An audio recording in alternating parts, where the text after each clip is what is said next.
Are you frustrated by stubborn dark patches or melasma on your skin? Then you need to watch this. Today, I'll break down exactly what melasma and hyperpigmentation are, why they happen, and what you can do at home to treat and prevent them. We'll also talk about the importance of sun protection and even why those trendy LED face masks might actually be making things worse. So let's dive in.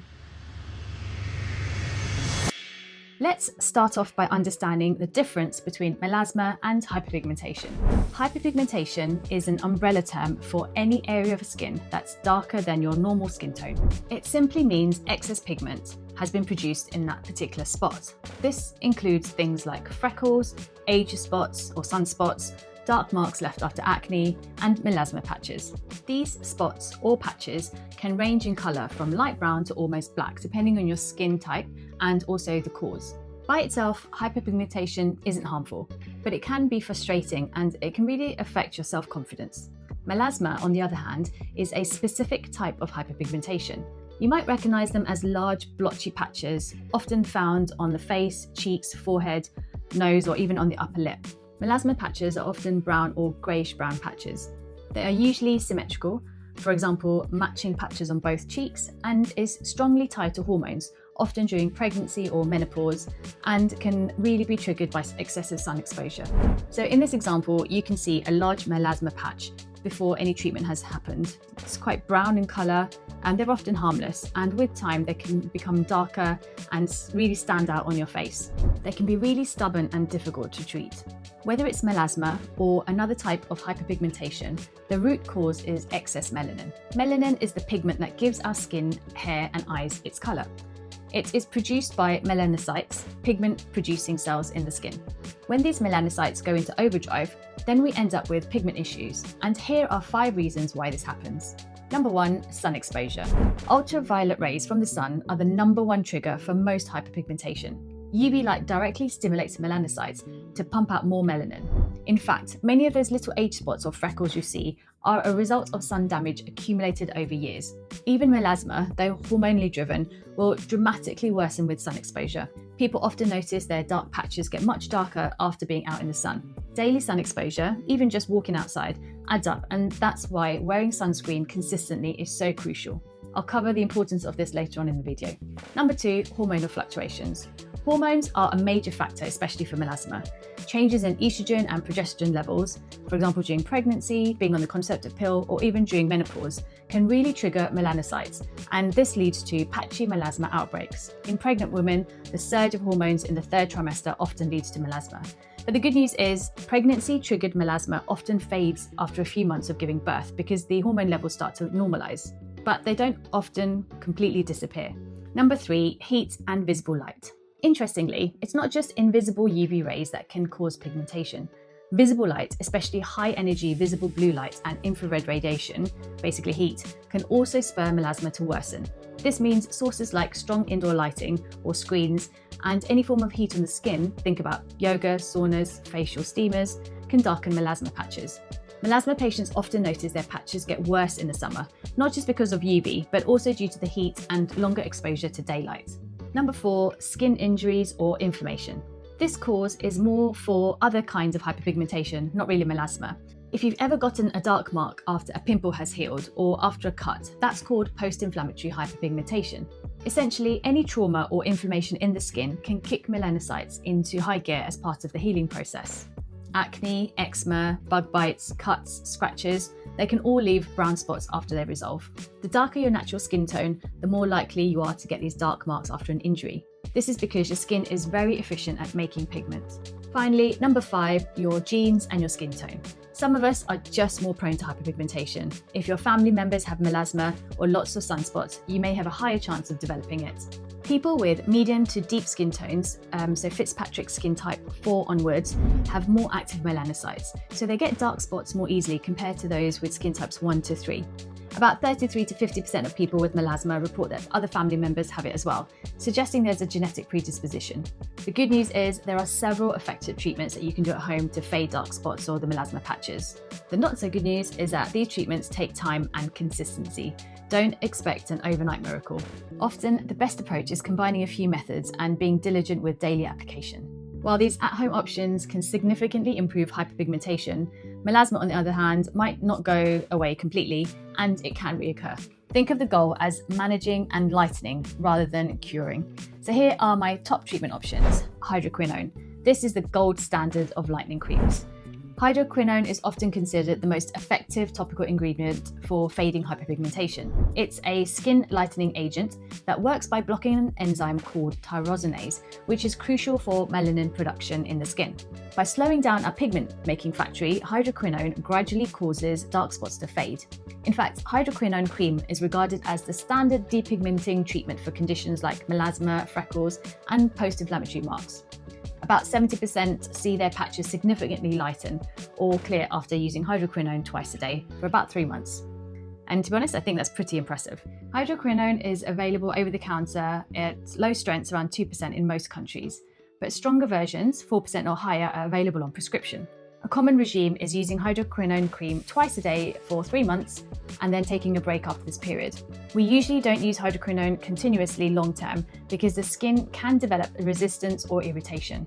And rarely, after chronic use, it can actually lead to a side effect called ochronosis, which is a bluish dark discoloration to the skin. What I often tell my patients is to cycle it. So you use 3 months on and then you switch to another ingredient after this 3-month period. In many of my patients, I combine hydroquinone with other ingredients like a retinoid because this enhances its effectiveness and can reduce irritation. But this recommendation is on a case-by-case basis, so always consult with your clinician before you start combining treatments. Using the wrong combination for your skin can actually result in skin irritation and end up with post-inflammatory hyperpigmentation. So what can you use if you are on a hydroquinone break or if hydroquinone isn't suitable for you? Luckily, there are lots of non-hydroquinone brightening creams and serums available over the counter. These tend to be gentler, which means you might need to use them more often and for a longer period. Number 1 is azelaic acid. This is a favourite, especially for those with melasma who might be pregnant or sensitive to hydroquinone. Azelaic acid, usually in 15 to 20% creams, works to reduce pigment by inhibiting tyrosinase just like hydroquinone does, but it uses a different pathway, and it's also great at calming inflammation. It's actually used on prescription for acne treatment, but it also has a nice bonus effect of fading pigment. Studies have shown 20% azelaic acid can significantly improve melasma, sometimes comparable to even the 4% hydroquinone, though it does work a little bit slower. So if you can't use hydroquinone, then azelaic acid is a great option. The next great ingredient is vitamin C, ascorbic acid. Vitamin C is an antioxidant that can interfere with pigment production and also lighten existing pigment. Topical vitamin C, like serums with L-ascorbic acid, 10 to 20% concentration, can actually brighten the skin overall and fade spots over time. It also has the bonus of boosting collagen and protecting against damage from free radicals. The challenge with vitamin C serums is that it can be unstable and even quite irritating on the skin, and in some people it can actually trigger acne. But a good formulation used daily can keep pigmentation at bay and give you a nice glow. It's great as your morning routine just before you apply sunscreen. One of my favourite vitamin C serums is from SkinCeuticals. It combines 15% pure L-ascorbic acid with vitamin E and ferulic acid, which not only stabilizes the formula but also boosts antioxidant protection, making it one of the most well-researched and effective formulations on the market. Another favourite is arbutin. It's a derivative of hydroquinone found in bearberry plants. Yeah, I didn't know what this plant was either, and I had to look it up. This is a picture of it. Anyway, arbutin is a less irritating way to target tyrosinase. There are alpha-arbutin serums out there that people use for melasma or dark spots. It's not super potent on its own, but every bit helps, and it's really safe. Thiamidol is another great ingredient. It is a tyrosinase inhibitor that recent studies have shown to be extremely effective for hyperpigmentation. In fact, some research, it outperformed hydroquinone in treating melasma and other pigment issues, and seeing visible results within 4 weeks. And this is why I love the Eucerin Anti-Pigment Cream. It contains arbutin and thiamidol. I use it and I recommend it to all my patients who are trying to treat melasma and hyperpigmentation. It's a great product to use when you're on your hydroquinone break. The Eucerin Anti-Pigment Cream is gentle yet effective, and I personally love how well tolerated the formula is. It feels really nice on the skin and is really hydrating. The best thing is that you can use it 2 to 3 times a day.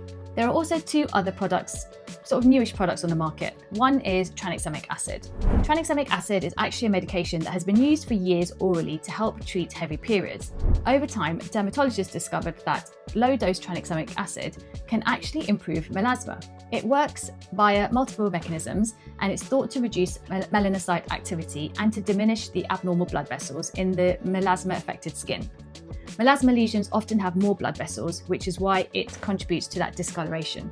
Tranexamic acid can be used topically in creams or serums, usually around 2 to 5% concentration, or it can be used orally as a tablet, 250 milligram tablets twice a day for a few months, but it has to be under strict medical guidance. So when you have a consultation with me, I will evaluate your skin and make sure that you're a good candidate. Make sure there's no risk factors. So if you have any clotting disorders, then I wouldn't be prescribing this for you. And I would recommend a small dose for 3 to 4 months.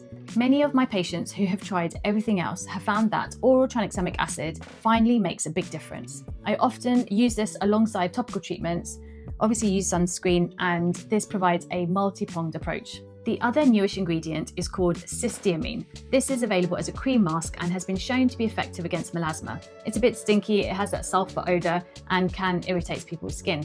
But research has shown that the outcomes have been pretty positive and noticeable improvements in melasma and pigmentation just in 8 to 12 weeks. Nowadays, you can find a lot of over-the-counter pigment fading products that combine several of these ingredients together so it can attack discoloration from multiple angles. Whatever product you choose, just remember consistency is key. Stick with your regime and don't forget the sun protection, and you'll see the best improvements. Speaking of sun protection, it truly can make or break your results. This video goes into detail about the different sunscreens and how to choose the best one for your skin type.